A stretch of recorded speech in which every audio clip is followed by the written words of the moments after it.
2 दिन के लिए टला किसानों का दिल्ली कूच। किसान नेता सरवन पंडेर ने कहा कि अगले 2 दिन हम बनाएंगे रणनीति। खनौरी बॉर्डर पर तनावपूर्ण हालात के बाद फैसला, किसानों ने लहराया सफेद झंडा।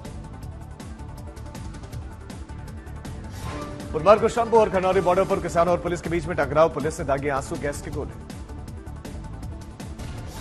हरियाणा पुलिस का दावा, खनौरी बॉर्डर पर प्रदर्शनकारियों ने पराली में मिर्च पाउडर डालकर पुलिस का घेराव किया। सरकार ने एक बार फिर से किसानों के सामने रखा बातचीत का प्रस्ताव। 4 दौर के मंथन के बाद यह 5वां ऑफर। केंद्रीय कृषि मंत्री अर्जुन मुंडा का बयान, कहा कि बातचीत से ही निकाला जा सकता है समाधान। किसान नेता सरवन पंडेर का सरकार पर आरोप, कहा खनौरी और शंभू बॉर्डर पर केंद्र सरकार ने बर्बरता की। किसान आंदोलन के बीच में केंद्र सरकार का गन्ना किसानों को तोहफा, 25 रुपए प्रति क्विंटल बढ़ाया गया गन्ना खरीद मूल्य। केंद्रीय मंत्री अनुराग ठाकुर ने जानकारी दी, कहा कि पशु बीमा को बढ़ावा मिलेगा। अनुराग ठाकुर ने कहा कि केंद्र का चारा उत्पादन को बढ़ाने पर होगा जोर, 10 सालों से किसान कल्याण के लिए हुआ काम। खनौरी में युवक की मौत के दावे पर छिड़ा सियासी संग्राम, विपक्षी दलों ने जमकर किया सरकार का घेराव। पंजाब के सीएम भगवंत मान ने कड़े शब्दों में की निंदा। वर्ष 2024-25 के लिए 340 रुपए प्रति क्विंटल मूल्य निर्धारित किए जाने का निर्णय किया गया है। वर्ष 2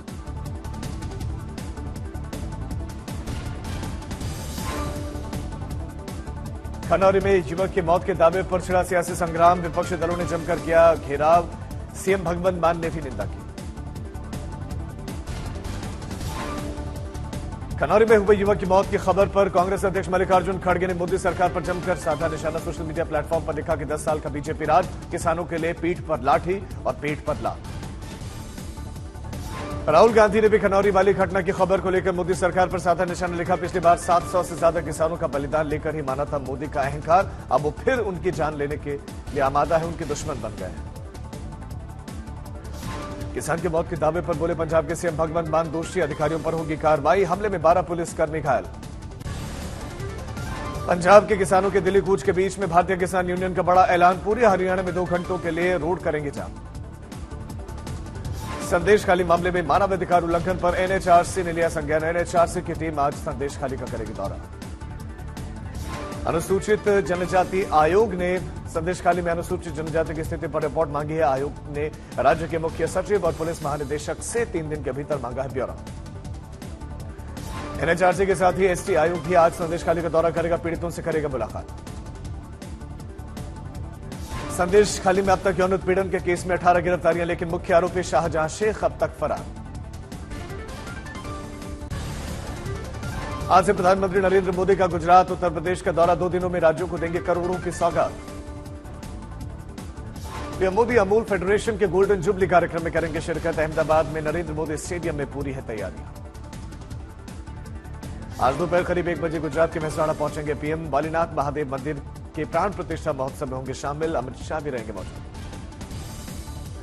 गुजरात के बाद प्रधानमंत्री मोदी का यूपी दौरा, अपने संसदीय क्षेत्र वाराणसी पहुंचेंगे प्रधानमंत्री, राज्य को देंगे 13,000 करोड़ की सौगात। PM Amul plant Banas dairy का भी उद्घाटन करेंगे। पूर्वांचल में लगभग 1 लाख लोगों को मिलेगा रोजगार। भारत के दौरे पर हेलेनिक रिपब्लिक के प्रधानमंत्री, दिल्ली में प्रधानमंत्री मोदी से मुलाकात। मुंबई में 2 दिवसीय दौरे पर आज से जेपी नड्डा लोकसभा चुनाव को लेकर करेंगे अहम बैठक। सरकारी योजनाओं के लाभार्थियों से करेंगे संवाद। यूपी में समाजवादी पार्टी और कांग्रेस पर सीटों में बनी सहमति, 17 सीटों पर लड़ेगी कांग्रेस, 63 सीटों पर अखिलेश यादव और साथी दल लड़ेंगे। मराठा नेता मनोज जरांगे पाटिल ने फिर से एक बार आंदोलन की घोषणा की, कहा कि हमें ओबीसी कोटे में आरक्षण चाहिए। अमेठी में स्मृति ईरानी से मिलकर बुजुर्ग महिला का रोने का वीडियो वायरल, बाद में कहा कि केंद्रीय मंत्री से मुलाकात के बाद भी न्याय नहीं मिला। एमपी के छतरपुर में खजुराहो नृत्य महोत्सव में मुख्यमंत्री मोहन यादव ने इसका शुभारंभ किया। वर्ल्ड रिकॉर्ड बनाने के लिए एक साथ 1484 नर्तक पहुंचकर उन्होंने पेश किया कार्यक्रम। कर्नाटक के कलबुर्गी में आयोजित स्वच्छता कार्यक्रम में एमपी के पूर्व सीएम शिवराज सिंह चौहान ने लिया भाग। शरण बसवेश्वर मंदिर में पूजा अर्चना की, आशीर्वाद लिया।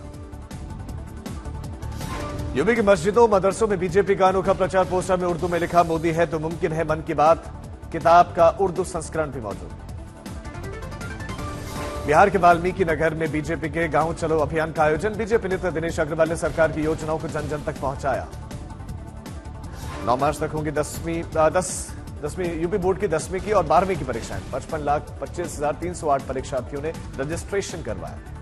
यूपी शिक्षा विभाग के साथ यूपीएससी अभी अलर्ट पर नकल विहीन परीक्षाएं करवाने की तैयारियां। विशाखापट्टनम पहुंचे रक्षा मंत्री राजनाथ सिंह। मिलान तकनीक प्रदर्शनी का उद्घाटन। मिलन तकनीक प्रदर्शनी में दिखा भारतीय सेना की ताकत का नमूना। आधुनिक उपकरणों की प्रदर्शनी देखने पहुंचे लोग। हिमाचल के कुल्लू में बर्फबारी, सैलानी उठा रहे हैं इस बर्फबारी का जमकर लुत्फ।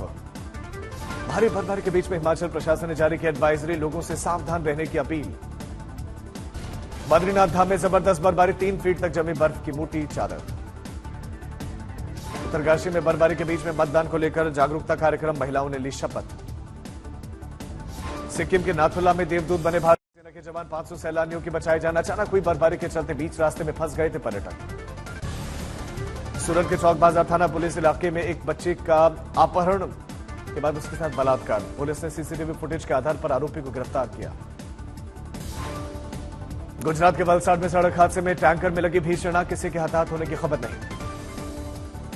मुजफ्फरनगर जिले में एक दलित युवक की उसके 2 दोस्तों ने गला रेतकर हत्या कर दी। शराब पार्टी के बाद वारदात को दिया अंजाम। अलवर में गौ तस्करों से आईपीएस ऑफिसर का फर्जी कार्ड मिला। दिल्ली गुरुग्राम में ये कर रहे थे ऐश। पब और रेस्टोरेंट में बीफ की सप्लाई किया करते थे। गोरखपुर में मेडिकल माफियाओं के बड़े गैंग पर शिकंजा, डॉक्टर समेत 8 गिरफ्तार। सरकारी अस्पताल में आने वाले मरीजों को झांसे में लेकर प्राइवेट हॉस्पिटल में भर्ती करवाते थे। गोरखपुर में एक प्राइवेट हॉस्पिटल में लाश के इलाज का मामला सामने आया। 72 साल के मृत बुजुर्ग का फर्जी इलाज कर परिवार से वसूल रहे थे पैसा। महाराष्ट्र के हिंगोली में फूड पॉइजनिंग की चपेट में 57 से ज्यादा लोग आए, 7 से ज्यादा बच्चे, जबकि 20 से ज्यादा महिलाएं इसमें शामिल। राजस्थान के पाली में ग्रेनाइट की खदान में हादसा, पत्थर गिरने से 3 की मौत, एक बुरी तरह जख्मी। उधम सिंह नगर में पुलिस थाना भी महफूज नहीं। कोतवाली के मालखाने में 12,48,000 रुपए की चोरी, सीओ ने दर्ज करवाया मुकदमा। महाराष्ट्र के बीड जिले में 7 डकैतों को पुलिस ने किया गिरफ्तार। डकैती डालने की योजना बना रहे थे। एक देसी कट्टा जबकि जिंदा कारतूस भी मिले। दोनों ने पहले पंजाबी फिर सिंधी रीति रिवाज के साथ शादी की और इस शादी में बॉलीवुड के कई सितारे मौजूद थे। आज मुंबई में ग्रैंड रिसेप्शन पार्टी का आयोजन, कई फिल्मी सितारे होंगे इसमें शामिल। बॉलीवुड एक्ट्रेस विद्या बालन ने मुंबई पुलिस में दर्ज करवाई शिकायत। फेक इंस्टाग्राम अकाउंट्स और ठगी का मामला है। मुंबई में दादा साहब फाल्के इंटरनेशनल अवार्ड का आयोजन। बॉलीवुड के किंग खान शाहरुख खान को जवान के लिए मिला बेस्ट एक्टर का अवार्ड। रानी मुखर्जी को film Mrs Chatterjee versus Norway के लिए मिला बेस्ट एक्ट्रेस का अवार्ड। फिल्म एनिमल के लिए संदीप बांगारेड्डी को बेस्ट डायरेक्टर का खिताब। फिल्म भूल भुलैया 2 के सीक्वल में नजर आ सकते हैं एक्ट्रेस तृप्ति डिमरी। कार्तिक ने एक पोस्ट शेयर किया और एक पजल शेयर किया। एक्ट्रेस की आधी तस्वीर दिखाई दी। अगले कुछ महीनों में महंगाई में कमी का वित्त मंत्रालय ने अगले कुछ महीनों में जताया अनुमान। मानसून पर इस बार अल नीनो का असर न होने का भरोसा है। कम कीमत के गैर ब्रांडेड लाइफस्टाइल प्रोडक्ट्स की बिक्री के लिए अमेजन ने एक नया वर्टिकल शुरू करेगा, जिसमें 600 से कम कीमत के जूते, कपड़े, ज्वेलरी, घड़ियां और दूसरे सामान होंगे। पेटीएम यूजर्स को दूसरे भुगतान प्लेटफॉर्म से शिफ्ट होने में 3 से 6 महीने का समय लगने का अनुमान है। दूसरे बैंक के साथ करार करके यूपीआई सर्विसेज देने में जुटा है पेटीएम। डीप फेक रोकने के लिए हेल्पलाइन शुरू करेगा व्हाट्सएप। चैटबॉट के जरिए फेक कंटेंट को रिपोर्ट कर सकेंगे यूजर्स।